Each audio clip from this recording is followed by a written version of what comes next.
झारखंड की तेज तर्रार अधिकारी आईआरएस अधिकारी निशा ओरांव जी हमारे साथ मौजूद हैं। कई विषयों पर इनसे बातचीत करेंगे। कई काम इन्होंने किया है जो माइलस्टोन के तौर पर जाना जा रहा है। उसमें खास करके आप देखें तो पेशा कानून को लेकर जो नियमावली तैयार हुए उसमें भी इनका काफ़ी योगदान है। लेकिन फिलहाल अभी इनके एक पोस्ट और एक बयान जो है वो काफ़ी चर्चा में है। कई सोशल मीडियाज़ पर जो है ये देखा जा रहा है। पहले सीधे इनसे ही जानते हैं। मैम, बायोस्कोप में आपका स्वागत है। और ये जो सीधा एक शब्द आया कि सरना और सनातन एक है, इस पर काफ़ी सोशल मीडिया पर एक बहस छिड़ी है। इसको आप कैसे ये समझाने की कोशिश करेंगे, बताने की कोशिश करेंगे, और विवाद क्यों हो रहा है? जी, सबसे पहले तो सरना सनातन एक है, ये क्यों कहा जा रहा है, पहले इस विषय पे हम लोग चर्चा करते हैं। तो सबसे पहले सरना और सनातन हम लोग उसके जो आधार है उसकी दिशा में जाते हैं। तो सरना और सनातन दोनों प्रकृति को माँ मानते हैं, धरती को माँ मानते हैं और उनकी पूजा करते हैं। तो दोनों एक ही माँ के संतान हुए और एक ही परिवार के हुए। तो जब एक ही परिवार के हैं तो वो दोनों में एक तो उनको कहा ही जाएगा, आप दो भाई की तरह भी उन्हें मान सकते हैं।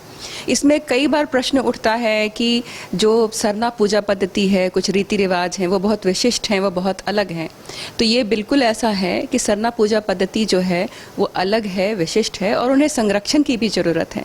तो एक परिवार में दो भाई जो होते हैं वो एक भी होते हैं, लेकिन दोनों भाइयों की अपनी अपनी विशेषताएं भी होती हैं। मतलब दोनों भाइयों की एक तरह से अपनी अपनी पहचान भी बनी रहती है, लेकिन एक ही परिवार के कहलाते हैं। तो आप ऐसा मान लीजिए। और लेकिन इसे कोई नहीं झुठला सकता है कि हम एक ही परिवार के हैं, क्योंकि हमारी जितनी भी धार्मिक भावनाएं हैं या आस्था है, आप देखिए, जैसे मैं उदाहरण के लिए बताऊं, जैसे सरहुल का त्यौहार अभी आ रहा है, तो धरती और सूरज की पूजा करेंगे हम सरहुल में। तो सनातनी समाज भी भूमि पूजा हर शुभ काम के पहले करता है। सूरज पूजा आपका मकर संक्रांति छठ में करते हैं। हम आदिवासी अगर पूर्वजों की पूजा करते हैं तो सनातनी भी पितृपक्ष में अपने पूर्वजों की पूजा करते हैं। उसके अलावा जैसे प्रकृति की पूजा है, तो प्रकृति की पूजा जो आदिवासी करते हैं, तो सनातनी में भी जो प्रकृति के साथ कभी न टूटने वाला संबंध है, उसी पे आयुर्वेद विज्ञान, पूरा का पूरा आयुर्वेद विज्ञान भी आधारित है। तो बहुत तरह की समानताएं हैं। रीति रिवाज में ज़रूर दोनों अलग अलग रीति रिवाज मानते हैं। इसका भी कारण है, मैं इसे सरल तरीके से समझाने का प्रयास करती हूँ। इसका ये कारण है कि जो आदिवासी जो आस्था है, वो भारतीय जो धर्म है या भारतीय आस्था है, उसका सबसे प्राचीन स्वरूप है। मतलब जो सबसे प्राचीन काल में जो आस्था था, जो धरती की पूजा या प्रकृति की पूजा करते थे, उसी रीति रिवाज, प्राचीन काल वाले रीति रिवाज का ही पालन आज तक आदिवासी समाज मौखिक रूप से उसका पालन करते आ रहे हैं। सनातनी समाज में क्या हुआ, वहाँ पे उपनिषद लिखे गए, वेद लिखे गए, उसके बाद वर्ण व्यवस्था भी आई। तो जो आपका सोसाइटी है वो इवॉल्व किया, आगे बढ़ता गया। हालांकि आदिवासी समाज मुख्य धारा से अलग थे, इसीलिए वो इस प्रकार वर्ण व्यवस्था का हिस्सा तो नहीं बने और अपने रीति रिवाज को उन्होंने बिल्कुल जैसे जो प्राचीन काल में जो रीति रिवाज था उसी को आगे बढ़ाया और उसी को बनाकर संरक्षित करके रखा। इसी कारण से दोनों के जो रीति रिवाज है उसमें फ़र्क है। हालांकि रास्ते ज़रूर अलग हैं, लेकिन ऐसा समझा जाए कि मेरा रास्ता भी सही है, उनका रास्ता भी सही है और हम दोनों की मंजिल बिल्कुल एक है और हमारा आधार भी एक है, जड़ें भी एक हैं। इसमें तो मुझे नहीं लगता है कि इस बात को कोई भी झुठला सकता है। लेकिन कुछ लोग हैं जो कह रहे हैं कि नहीं, आदिवासी को बिल्कुल अलग ही रखा जाए। वो जो पूजा करते हैं या फिर उनकी जो पद्धति है, उनको सनातन से नहीं जोड़ा जाए। ऐसा क्यों कहते हैं और उन लोगों को क्या मैसेज होगा? क्योंकि आप जनजातीय क्षेत्र के लिए या फिर जनजातीय विषय पर बहुत काम किया है, ग्रामीण स्तर से लेकर के शहरी स्तर पर, और आप एक तरह से कहें तो पंचायती राज जब निदेशक रहे तो काफ़ी काम किया उस पर। तो कैसे लोगों के बीच जाते हैं तो क्या पूछते हैं, क्या सवाल होता है और फिर उनको कैसे कन्विंस करते? देखिए, तीन तरह के लोग जो हैं अभी आप देखेंगे समाज में, खासकर सोशल मीडिया में, इन वेरी लिमिटेड वे विरोध कर रहे हैं। सबसे पहले वो लोग हैं खासकर जो काफ़ी बुलंदी से विरोध कर रहे हैं, वो हैं जिन्होंने सरना पूजा पद्धति को छोड़ दिए हैं। तो वो लोग तो सबसे ज़्यादा विरोध कर रहे हैं। उसके बाद कुछ लोग ऐसे हैं जो बात को समझ नहीं पा रहे।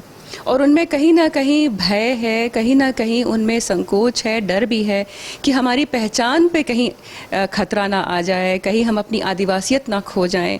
तो ये डर जिनमें है वो भी जो पूरी तरह से बात को समझ नहीं रहे हैं, उनमें भी थोड़ी सी विरोध की भावना है। तीसरे कुछ लोग ऐसे हैं जो अपने व्यक्तिगत निजी स्वार्थ के लिए और व्यक्तिगत लाभ के लिए जानबूझ के लोगों को भड़का रहे हैं ताकि वो अपने आप को प्रमोट कर सकें। ऐसे भी लोग हैं।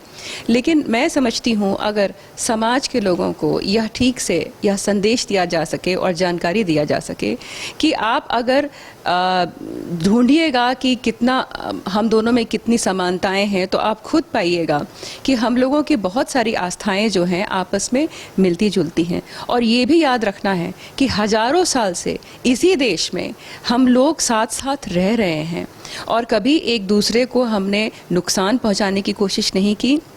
कभी भी सनातनी समाज ने भी परंपरा को हमारे किसी भी तरह का नुकसान या क्षति पहुंचाने की कोशिश तो नहीं की, क्योंकि ये तो हज़ारों साल का इतिहास है। तो इस प्रकार से इसका बहुत अच्छा उदाहरण आप देवड़ी मंदिर में देखिए। देवड़ी मंदिर में आपके पंडित भी पूजा कर रहे हैं, आपके मुंडा पाहन भी पूजा कर रहे हैं और सनातनी भी वहाँ आ रहे हैं, आदिवासी जनजातीय समाज के भी लोग आ रहे हैं और बड़े प्यार से वो लोग साथ साथ पूजा कर रहे हैं। कोई भेदभाव नहीं है, कोई मतभेद नहीं है।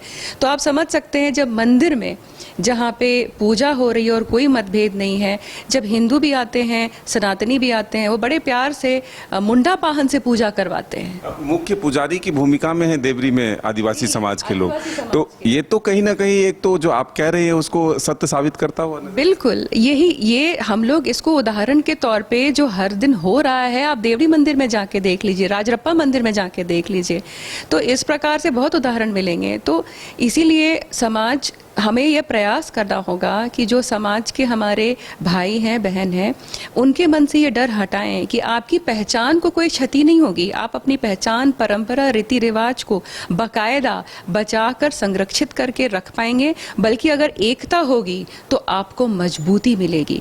आप अलग थलग रहकर अकेले पड़ जाएंगे, जबकि जब आपका इतना मजबूत भाई आपके साथ है, जो एक ही परिवार का है, आपके ही परिवार का है, तो उस मजबूत भाई से क्यों हम लोग उनसे मतलब कि नाराज़ रहें और उनको अपने से दूर रखने का प्रयास करें। बल्कि जो शक्तियाँ, विघटनकारी शक्तियाँ हैं, उनसे हमें सावधान रहने की ज़रूरत है, क्योंकि वो अपने निजी एजेंडा के लिए और निजी स्वार्थ के लिए हम लोगों को बांटना चाहती हैं। जो हम हज़ारों साल से साथ रह रहे हैं, हमें कोई द्वेष की भावना नहीं है। आप सोचिए, अगर आदिवासियों ने सबसे पहला जो युद्ध किया, आज़ादी की लड़ाई की, अंग्रेज़ों के खिलाफ की, क्या आपने कभी सुना है किसी सनातनी राजा के खिलाफ की? ऐसा कोई भी उदाहरण है कि आदिवासी जो है भारत देश में ही दूसरे जो सनातनी राजा थे या जो थे उनके खिलाफ वो लड़े? कभी नहीं लड़े। एक भी लड़ाई नहीं है ऐसी। और क्यों? हमारे पूर्वज की समझ तो बहुत ऊंची थी, वो बहुत समझदार थे, तो हमारे पूर्वज क्यों नहीं लड़े? ये समझने की बात है। क्योंकि विदेशी शक्तियों से उन्हें अपनी परंपरा पर खतरा नजर आया, जमीन के लिए खतरा नजर आया, इसलिए वो अंग्रेजों से लड़े। लेकिन एक भी भारतीय राजा से नहीं लड़े, एक भी सनातनी राजा से नहीं लड़े। हमें अपनी पूर्वजों से सीखना चाहिए। अच्छा, इतना ही बोलने से बीजेपी और आरएसएस का धांगर एक शब्द भी सामने आया कि अगर आप ये कहते हैं कि सरना और सनातन एक है, तो आपको आरएसएस और बीजेपी का एजेंट और धांगर तक कहा जाता है। देखिए, ये क्या है ना कि जो देश को जाति में और पार्टी में ये जो बांटने का एक नया ट्रेंड आ गया है, और जो बांटना चाहते हैं, निश्चित तौर पे अगर आप कहेंगे सरना सनातन एक है या सरना सनातन भाई भाई है या सरना सनातन एक ही परिवार का है, अगर आप ऐसी बात करेंगे तो आप तो उनके एजेंडा के लिए खतरा है। वो कैसे देश को बांटेंगे? वो कैसे अपना एजेंडा बढ़ाएंगे? इसीलिए वो आरएसएस के नाम पे या और किसी संगठन के नाम पे या बीजेपी पार्टी या और भी किसी भी इस तरह के विचारधारा के नाम से आदिवासी समाज, जो भोला भाला समाज है, उनको भ्रमित करते हैं, उनको डराते हैं। और वो क्या चाहते हैं? वो चाहते हैं कि आप अलग थलग पड़ जाएं, आप अकेले पड़ जाएं, आप अलग थलग पड़ जाएं, ताकि आप कमज़ोर रहें। क्योंकि आज की दुनिया में हमें ऐसे भाई, ताकतवर भाई के साथ की भी ज़रूरत है, और अपनी पहचान भी हमारी संरक्षित रहे, उसके लिए भी अब वो समय नहीं रहा कि हम अलग थलग रहें और अकेले रहें, खासकर जब हमारे भाई हमारे साथ हैं। तो आगे भी हम इनसे बातचीत करेंगे, और एक सवाल और ले लेते हैं कि क्या आप आदिवासी समाज के वैसे लोगों के बीच जाएंगे, समझाने की कोशिश करेंगे जो कहीं ना कहीं इधर उधर भटकते हैं अभी भी, या फिर बरगलाने की उन्हें कोशिश होती है। जी बिल्कुल, हम लोग समाज में कार्यशाला करते हैं और उसमें कई कानून के, संविधान के, पेशा कानून के, इन सब की भी बातें करते हैं। मैं आपको बता दूं कि ये जो आरएसएस और बीजेपी का धांगर मेरे जैसे लोगों को कहा जाता है, जब भी, क्योंकि हम लोग परंपरा के संरक्षण की बात करते हैं, जब भी परंपरा के संरक्षण की कोई बात करता है उसे तुरंत आरएसएस और बीजेपी का धांगर कहा जाता है। लेकिन आप इसके पीछे इसकी मंशा समझिए।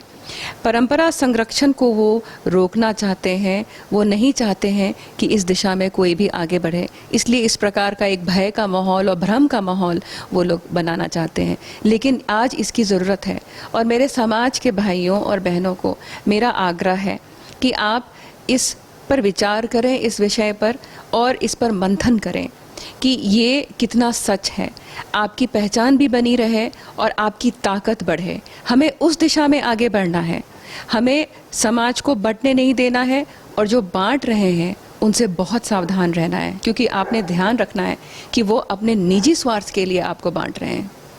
तो बिल्कुल पूरे विस्तार से इस पूरे विषय को समझाया कि सरना सनातन एक कैसे है और कौन लोग विरोध कर रहे हैं इसका और क्यों कर रहे हैं। अब देखना होगा कि आने वाले दिनों में सामाजिक स्तर पर इस मैसेज का कितना असर होता है, और क्या जो लोग अभी निशा उरांव जी पर सवाल उठाते हैं वो उनसे सहमत होकर उनकी राहों पर कब चलते हैं, ये देखना होगा। अपने सहयोगी नूतन के साथ मदन सिंह, न्यूज़ बायोस्कोप रांची। घर रहने का मकान भर नहीं, ये खुशियों की तिजोरी है। दरवाजे पर दस्तक देता पड़ोस, खिड़कियों से उमड़ आता आसमां, तारों में उलझी ऐसी ना जाने कितनी दास्तां। कहती हैं चले डायमंड सिटी, एक सफर हम सफर के साथ अपने घर तक। Diamond city, life long bonding, 500 से ज्यादा खुशहाल डायमंड परिवार। जल्दी करें, सिर्फ 200 फ्लैट बाकी। आज ही बुक करें अपना आशियाना।